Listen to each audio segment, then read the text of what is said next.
The first thing I noticed was the silence on the radio. And if you know freight, then you know Channel 9. The dispatch frequency is never quiet. Not at 6 o'clock a.m. on a Monday. Not when we've got 412 trucks moving across 26 states, hauling everything from frozen chicken tenders to pharmaceutical-grade insulin that goes bad if the trailer drops below 32 degrees for more than 45 minutes. My name is Ray Callahan. I'm 53 years old, and for the last 11 years, I've been the Senior Logistics Systems Manager at Harrow Freight Solutions out of Memphis, Tennessee. That's a fancy title, sure, but really it just means I'm the guy who makes sure 412 trucks know where they're going, what they're carrying, and how to get there without killing the cargo, the driver, or the company's profit margins.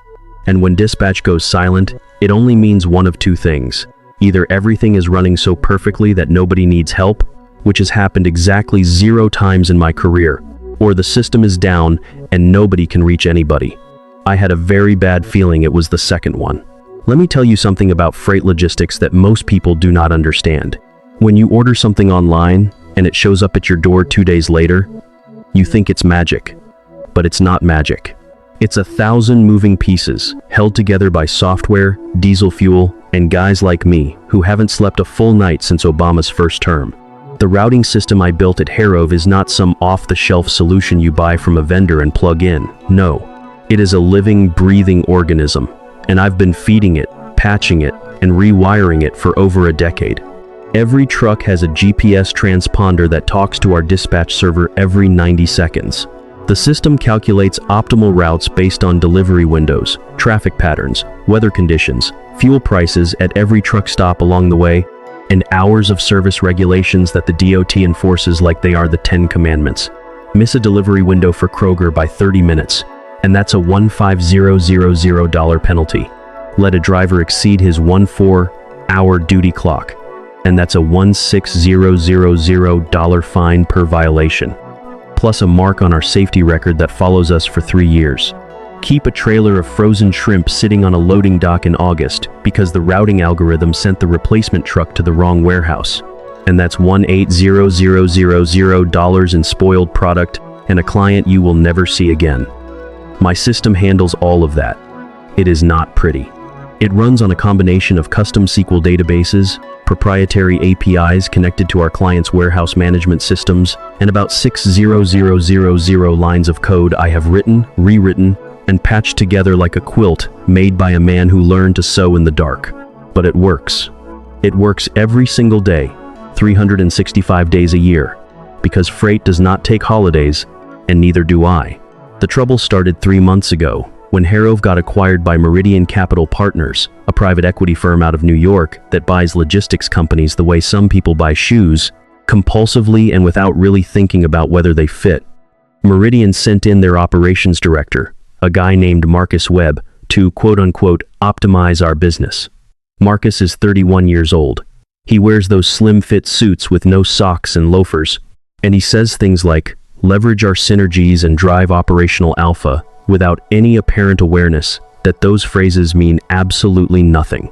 He's got an MBA from Wharton, which he mentions within the first 4 minutes of every conversation.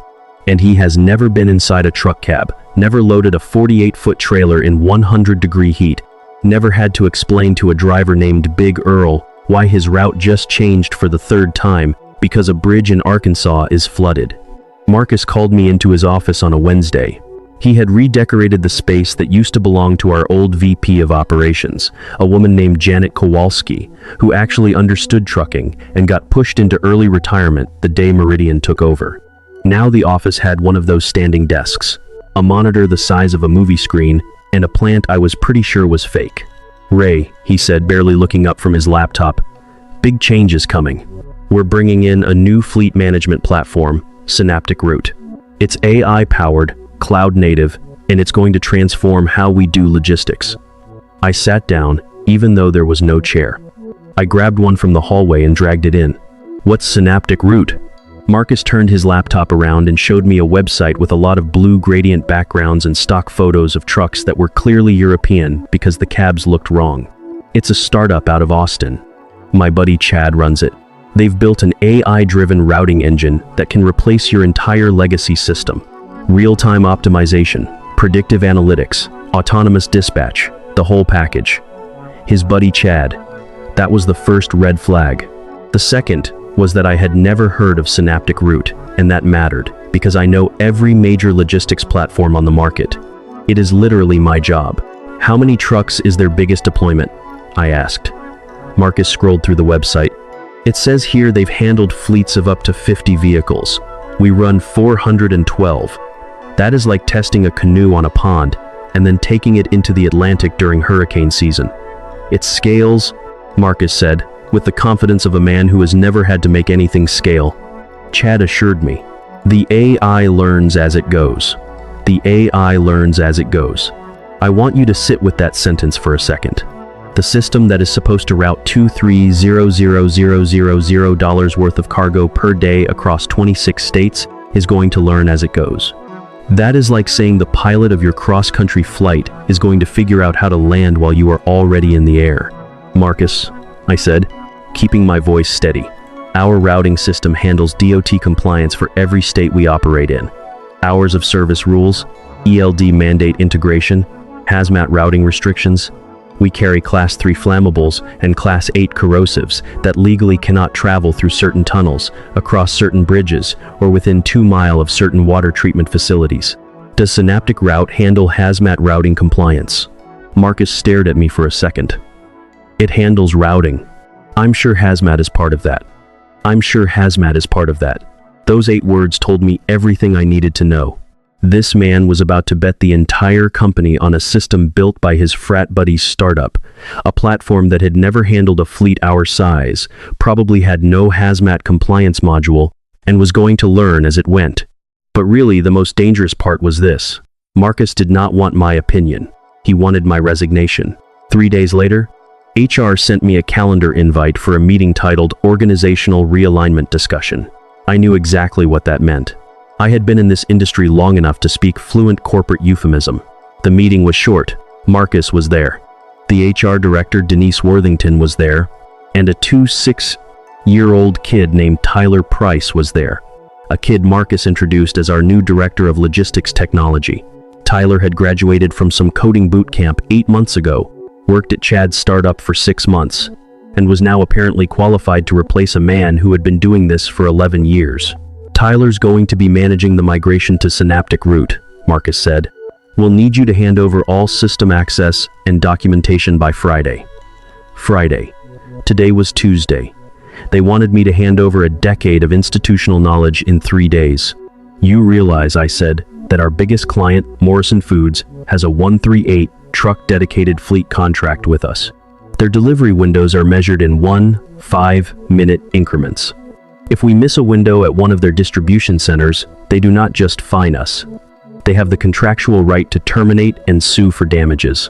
My system has hit 99.2% on-time delivery for Morrison for 7 straight years. Synaptic Route's AI will handle it, Tyler said, not even looking up from his phone. It's got machine learning models trained on millions of data points. Millions of data points from where? I asked. Tyler glanced at Marcus like he was not sure he was allowed to answer. Simulated environments mostly, but the models are extremely robust. Simulated environments. He had trained his AI on fake data and was about to unleash it on real trucks, carrying real cargo worth real money. This was going to be spectacular, and not in a good way. I spent Wednesday and Thursday doing exactly what they asked, documenting everything I could. But here is the reality of complex systems that have evolved over 11 years. You cannot write down instinct. You cannot document the fact that Morrison's warehouse in Charlotte has a loading dock supervisor named Dwayne, who always marks trucks as late if they arrive during his lunch break, even when they are on time. So you have to route Charlotte deliveries to arrive before 11:30 a.m. or after 1:15 p.m. You cannot explain in a manual that our driver Jimmy Arian has a medical exemption that limits his driving hours to 10 instead of 11, but that exemption expired and got renewed with different terms last March, and the ELD system still shows the old limit. So you have to manually override it every Monday morning, or he gets flagged for a violation he is not committing. Tyler shadowed me for those 2 days, and the questions he asked made one thing painfully clear. He did not understand the basics. What's a bill of lading? He asked at one point. I am not joking. The kid was supposed to run logistics for a $340,000 freight company, and he did not know what a bill of lading was. That is like hiring a chef who asks what an oven is. Friday came. I packed my coffee mug, the photo of my daughter's wedding, and the stress ball shaped like a truck that my team had given me as a joke 5 years ago. I shook hands with the dispatchers, the dock supervisors, the drivers who happened to be in the yard. Big Earl grabbed me in a bear hug that nearly cracked my ribs. You sure about this, Ray? They're gonna run this place into the ground without you. Not my circus anymore, Earl. Take care of yourself. I drove home on I-40, listening to Tom Petty and trying to figure out whether what I was feeling was anger, relief, or that particular numbness that comes from watching somebody make a catastrophic mistake and being powerless to stop it. Probably all three. The first call came Saturday morning. My buddy Rick in dispatch texted me and said Synaptic Route went live at midnight. System just routed a truck carrying frozen insulin through the Eisenhower Tunnel in Colorado. Hazmat Class 9 restricted route. Driver caught it and refused. Tyler told him to just go around. Just go around. The Eisenhower Tunnel sits at 11,158 foot in the Rocky Mountains. Going around means adding 6 hours through a mountain pass that is closed half the year. The insulin had a 4-hour delivery window. And right there, before the sun was even properly up, I already knew exactly how bad this was going to get. By Monday morning, my phone looked like a newsreel of a slow-motion apocalypse. The AI routing system had been live for 60 hours, and in that tiny window, it had already created what I can only describe as logistical anarchy. First, it routed 14 trucks carrying Morrison Foods frozen chicken to their Nashville distribution center. But the Nashville DC handles dry goods. Their frozen facility is in Murfreesboro, 30 miles south. So 14 truckloads of chicken sat on a loading dock with no refrigerated bay for 3 hours. By the time somebody figured it out, the internal temperature of the trailers had risen past the food safety threshold. 2, 1, 0, 0, 0, 0, $0 in product. Destroyed. Then the AI decided to optimize the fleet by reassigning drivers mid-route. Drivers headed to Phoenix got redirected to Portland. Drivers scheduled for local runs in Memphis sent to Florida. And the most dangerous part, the part that told me nobody in that room understood the first thing about this business, was that the system did not account for hours of service regulations. It was telling men who had already been driving for 10 hours to take on 1-2-hour runs. When the drivers refused, because federal law is still federal law no matter how many buzzwords you wrap around it, the system flagged them as non-compliant and locked them out of the dispatch portal. By Tuesday, we had 167 trucks sitting idle because their drivers were locked out of the system, and Tyler could not figure out how to override it. So he called Chad in Austin. Chad said it was a known issue, and they were working on a patch. A known issue. In a system managing a $340,000 freight operation. That is like finding out the brakes on your car are a known issue after you have already started down the mountain. The Morrison Foods disaster kept getting worse. Their VP of supply chain, a terrifying woman named Catherine Park, called Marcus directly. I know this because Rick forwarded me the internal email Marcus sent afterward, and really, if we are being honest, it was 4 paragraphs of panic disguised as corporate communication. Morrison was threatening to invoke the termination clause in our contract, a $470,000 dedicated fleet agreement that represented roughly 14% of Harrow's annual revenue. Then Wednesday brought the dot into the picture. Turns out Synaptic Route's AI-driven compliance module had been generating fraudulent electronic logging device records. Not intentionally. That is the part that almost makes it worse. The system just did not understand how ELD data worked, so it started backfilling gaps with fabricated hours as if reality were something you could guess at and smooth over later. When the DOT pulled our records for a random audit on 3 trucks in New Mexico, they found driving logs that showed the same driver in 2 different states at the same time. That is not a glitch. That is federal fraud. And it carries penalties of up to $16,000 per violation per day. The DOT opened a formal investigation. FMCSA flagged our carrier rating for review. Insurance companies started calling, asking questions about the system migration and whether it had changed our risk profile. And when your insurance company starts asking questions, believe me, It means they are already looking for a reason to raise your premiums or drop you altogether. Thursday morning, I was sitting on my back porch drinking coffee and watching squirrels fight over the bird feeder when my phone rang. It was Marcus Webb, and he sounded like a man who had just realized the building he was standing in was on fire. "Ray," he said, and his voice was hoarse. "I need you to come in." "Morning, Marcus. I saw on the news that Morrison pulled their fleet contract. That's got to sting.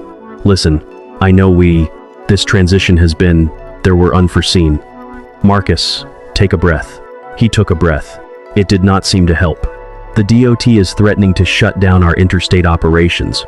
Morrison's gone. Cisco is threatening to leave. We've got 108 drivers who haven't been paid because the new system can't process payroll exports correctly. The fuel card integration is down, so guys are paying for diesel out of pocket. I've got a driver in Oklahoma who's been sitting at a Love's truck stop for 36 hours because the system won't generate his dispatch order, and Tyler can't figure out why. Sounds like quite a week." Then he asked the question I had been expecting ever since I walked out that door on Friday. "Will you come back?" "Consulting basis. Whatever you want." I had been thinking about that moment since the minute I left. Part of me wanted to say no. Part of me wanted to let them burn and call it justice. But then I thought about the drivers. Big Earl, with his daughter's college tuition coming due. Jimmy Arian, who sends money to his mother in a nursing home every week. 412 drivers who did not create this mess but were now paying for it, so I named my price. $85000. Retainer, non-refundable. Wired to my account before I walk through the door. Plus a new 2-year contract at double my previous salary, with a clause stating that no system changes could be made without my written approval. "Done," Marcus said. "I'm not finished." There was a silence on the line then, the kind of silence that only shows up when somebody realizes the negotiation is not going the way they imagined. "Tyler goes today," I said. "I don't care where. Send him back to Chad's startup. Send him to business school. Send him to the moon. I do not work with people who do not know what a bill of lading is. And I want a written letter from Meridian Capital's managing partner acknowledging that this disaster was caused by their decision to replace a functioning system with an untested platform." Long silence. "You're asking me to admit we screwed up." In writing. "Marcus, you've got 108 drivers who haven't been paid, a federal investigation into falsified driving logs, and your biggest client just walked out the door. I think the screwing up part is already pretty well established. The only question now is whether you want me to fix it, or whether you want to explain to Meridian's investors why a $340,000,000 company is about to lose its operating authority." He agreed to everything in under 30 seconds. That told me all I needed to know about how close to the edge they really were. I showed up Friday morning at 6:00 a.m. The parking lot was half empty because a third of our drivers had either gone home or were still stranded at truck stops across the country. Rick met me at the door with a coffee and a look of pure relief. "I've never been so happy to see anybody in my life," he said. The dispatch floor looked like a war zone. Phones were ringing nonstop. Whiteboards were covered in scribbled roots, and Tyler's abandoned desk sat in the corner with 3 monitors, all showing the Synaptic Route dashboard, which was displaying a cheerful message that said, "Optimizing your fleet." Above that, a spinning loading icon had apparently been spinning for 19 hours straight. First thing I did was kill Synaptic Route. Just unplugged it.